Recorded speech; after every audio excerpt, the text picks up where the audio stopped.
বিসমিল্লাহির রহমানির রহিম। হযরত মুআবিয়া রাদিয়াল্লাহু তাআলা আনহু বলেন, আমি রাসূলুল্লাহ সাল্লাল্লাহু আলাইহি ওয়াসাল্লামকে ইরশাদ করিতে শুনিয়াছি, যে মুয়াজ্জিন কিয়ামতের দিন সর্বাপেক্ষা লম্বা গাড়ওয়ালা হইবে। মুসলিম শরীফ। ফায়দা উলামায়ে কেরামে হাদিসে কয়েকটি ব্যাখ্যা করিয়াছেন।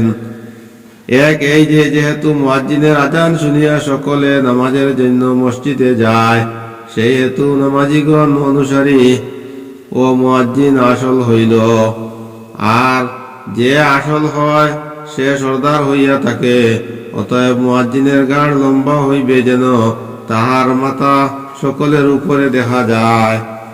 দ্বিতীয় ব্যাখ্যা এই যে মুয়াজ্জিন যেহেতু অনেক বেশি সওয়াব লাভ করিবে, সেই হেতু সে নিজের অধিক সওয়াবের আগ্রহে বারবার গাড় উঠাইয়া দেখিবে, এই কারণে তাহার গাড় লম্বা দেখাইবে। তৃতীয় ব্যাখ্যা এই যে মুয়াজ্জিনের গাড় উন্নত হইবে, কারণ সে নিজ আমলের উপর লজ্জিত হইবে না। যে লজ্জিত হয় তাহার গাড় ঝুঁকানো থাকে। চতুর্থ ব্যাখ্যা এই যে গাড় লম্বা হওয়ার অর্থ হইল হাসরের ময়দানে মুয়াজ্জিনকে সকলের চাইতে বিশেষ বৈশিষ্ট্যের অধিকারী দেখা যাইবে।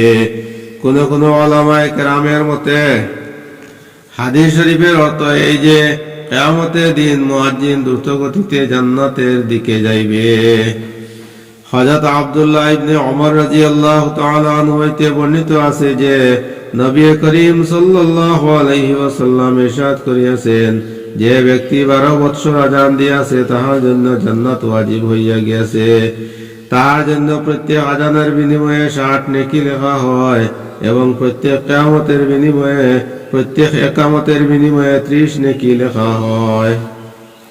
হযরত আব্দুল্লাহ ইবনে ওমর রাদিয়াল্লাহু তাআলা আনহু হইতে বর্ণিত আছে যে রাসূলুল্লাহ সাল্লাল্লাহু আলাইহি ওয়াসাল্লাম ইরশাদ করিয়াছেন, 3 ব্যক্তি এমন আছে যাহাদের জন্য কিয়ামতের কঠিন পেরেশানির ভয় নাই। তাহাদের কোনো হিসাব কিতাব দিতে হইবে না, যতক্ষণ পর্যন্ত সমস্ত মাখলুক তাহাদের হিসাব কিতাব হইতে অবসর হইবে, ততক্ষণ তাহারা মেশকে টিলার উপর ভ্রমণ করিয়া বেড়াইবে। এক, সেই ব্যক্তি আল্লাহর সন্তুষ্টি লাভের জন্য কোরআন পড়িয়াছে এবং এমন ভাবে ইমামতি করিয়াছে যে মুক্তাদিগণ তাহার প্রতি সন্তুষ্ট রহিয়াছে। দ্বিতীয়, সেই ব্যক্তি যে আল্লাহর সন্তুষ্টির জন্য লোকদেরকে নামাজের জন্য ডাকে। তৃতীয়, সেই ব্যক্তি যে নিজের রবের সহিত ভালো সম্পর্ক রাখিয়াছে এবং নিজ অধীনস্থ লোকেদের সহিত ভালো সম্পর্ক রাখিয়াছে। হযরত আব্দুল্লাহ ইবনে ওমর রাদিয়াল্লাহু তাআলা আনহু হইতে বর্ণিত আছে যে রাসূলুল্লাহ সাল্লাল্লাহু আলাইহি ওয়াসাল্লাম ইরশাদ করিয়াছেন, 3 প্রকারের লোক কিয়ামতের দিন মেশকের টিলার উপর অবস্থান করিবে। পরবর্তী ও পূর্ববর্তী সকল মানুষ তাহাদের প্রতি ঈর্ষান্বিত হইবে। এক, সেই ব্যক্তি যে প্রত্যহ 5 ওয়াক্ত নামাজের জন্য আযান দিত। দ্বিতীয়, সেই ব্যক্তি যে লোকদেরকে এমন ভাবে ইমামতি করিয়াছে যে তাহারা তাহার প্রতি সন্তুষ্ট রহিয়াছেন। তৃতীয়, সেই গোলাম যে আল্লাহ তাআলার হক আদায় করিয়াছে, আবার আপন মনিবের হক আদায় করিয়াছে। তিরমিজি শরীফ। হযরত আবু হুরায়রা রাদিয়াল্লাহু তাআলা আনহু হইতে বর্ণিত আছে যে রাসূলুল্লাহ সাল্লাল্লাহু আলাইহি ওয়াসাল্লাম ইরশাদ করিয়াছেন, ইমাম একজন দায়িত্ববান ব্যক্তি আর মুয়াজ্জিনের উপর নির্ভর করা হয়। আয় আল্লাহ, ইমামদের পথ প্রদর্শন করুন আর মুয়াজ্জিনদের মাগফিরাত করুন। আবু দাউদ শরীফ। ফায়দা, ইমাম দায়িত্ববান হওয়ার অর্থ এই যে ইমামের উপর যেমন তাহার নিজের নামাজের দায়িত্ব আছে, তেমনি মুক্তাদিদের নামাজেরও দায়িত্ব রহিয়াছে। কাজে ইমামের জন্য যথাসম্ভব জাহিরি ও বাতুনি ভাবে উত্তম রূপে নামাজ পড়ার চেষ্টা করা উচিত। এই জন্য রাসূলুল্লাহ সাল্লাল্লাহু আলাইহি ওয়াসাল্লাম হাদিস শরীফে তাহাদের জন্য দোয়া করিয়াছেন। মুয়াজ্জিনের উপর নির্ভর করা হয়, এর অর্থ এই যে লোকেরা নামাজ রোজার সময়ের ব্যাপারে তাহার উপর আস্থা রাখিয়াছে। কাজেই মুয়াজ্জিনের জন্য সঠিক সময়ে আযান দেওয়া উচিত। যেহেতু কখনো কখনো আযানের সময়ের ব্যাপারে মুয়াজ্জিনের দ্বারা ভুল হইয়া যায়, সেই হেতু রাসূলুল্লাহ সাল্লাল্লাহু আলাইহি ওয়াসাল্লাম তাহার জন্য মাগফিরাতের দোয়া করিতেছেন। হযরত জাবির রাদিয়াল্লাহু তাআলা আনহু বলেন, আমি রাসূলুল্লাহ সাল্লাল্লাহু আলাইহি ওয়াসাল্লামকে ইরশাদ করিতে শুনিয়াছি যে শয়তান যখন নামাজের আযান শুনে তখন সে রাওহা নামক স্থান পর্যন্ত দূরে চলিয়া যায়। হযরত সুলাইমান আলাইহিস সালাতু ওয়াসসালাম বলেন, আমি হযরত জাবির রাদিয়াল্লাহু তাআলা আনহু এর নিকট রাওহা নামক স্থান সম্পর্কে জিজ্ঞাসা করিলে তিনি বললেন, উহা মদিনা হইতে 36 মাইল দূরে অবস্থিত। হযরত আবু হুরায়রা রাদিয়াল্লাহু তাআলা আনহু হইতে বর্ণিত আছে যে নবী করিম সাল্লাল্লাহু আলাইহি ওয়াসাল্লাম ইরশাদ করিয়াছেন, যখন নামাজের জন্য আযান দেওয়া হয় তখন শয়তান সশব্দে বায়ু ত্যাগ করিতে করিতে পৃষ্ঠ প্রদর্শন করিয়া ভাগিয়া যায়, যেন আযান শুনিতে না হয়। আযান শেষ হইবার পর আবার ফিরিয়া আসে। যখন ইকামত বলা হয় তখন আবার সে ভাগিয়া যায়। ইকামত শেষ হইবার পর নামাজীর অন্তরে ওয়াসওয়াসা দিবার জন্য পুনরায় সে ফিরিয়া আসে।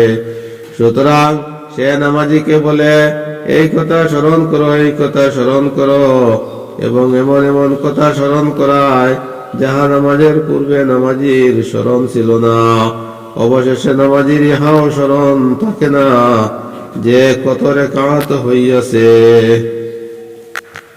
হযরত আবু হুরায়রা রাদিয়াল্লাহু তাআলা আনহু বর্ণনা করেন যে রাসূলুল্লাহ সাল্লাল্লাহু আলাইহি ওয়াসাল্লাম ইরশাদ করিয়াছেন, যদি লোকেরা আযান ও প্রথম কাতারের নামাজের সওয়াব জানিত এবং লটারি ব্যতীত আযান ও প্রথম কাতার হাসিল করা না হইত, তবে তারা অবশ্যই লটারি করিত।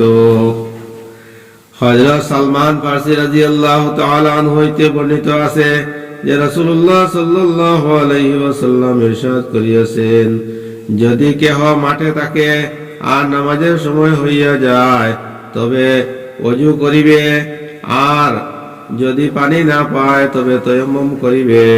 অতঃপর যখন সে ইকামত বলিয়া নামাজ পড়ে তখন তাহার আমল নামার লেখক 2 ফেরেশতা তাহার নামাজে তাহার সহিত নামাজ পড়ে। আর যদি আযান দে তারপর ইকামত বলিয়া নামাজ পড়ে তবে তাহার পিছনে আল্লাহ তাআলার বাহিনী অর্থাৎ ফেরেশতাদের এত বিরাট সংখ্যা নামাজ আদায় করে যাহার 2 কিনারা দৃষ্টিগোচর হয় না।